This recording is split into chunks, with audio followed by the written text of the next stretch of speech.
নিয়ম অনুযায়ী সরকারের সংশ্লিষ্ট মন্ত্রণালয়ের দপ্তরে অর্থ না দিয়ে বাংলাদেশের অভ্যন্তরে চলতে থাকা ভারতীয় সব টিভি চ্যানেলের সম্প্রচার বন্ধের নির্দেশনা চেয়ে হাইকোর্টে রিট আবেদন দায়ের করা হয়েছে।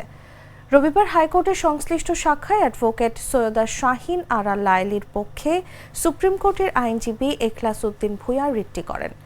রিটে তথ্য মন্ত্রণালয়ের সচিব, স্বরাষ্ট্র মন্ত্রণালয়ের সচিব, বাংলাদেশ টেলিকমিউনিকেশন রেগুলেটরি কমিশন সহ চেয়ারম্যান, পুলিশের মহাপরিদর্শক সংশ্লিষ্টদের রিটে বিবাদী করা হয়েছে।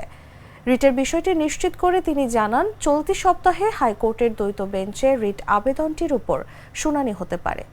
রিটে কেবল টেলিভিশন নেটওয়ার্ক পরিচালনা আইন 2006-এর 29 ধারা মোতাবেক ভারতীয় সব টিভি চ্যানেলের সম্প্রচার নিষিদ্ধ করতে বলা হয়েছে। একই সঙ্গে বাংলাদেশে ভারতীয় টিভি চ্যানেলের সম্প্রচার বন্ধে কেন নির্দেশনা দেওয়া হবে না তা জানতে চেয়ে রুল জারির আর্জি জানানো হয়েছে।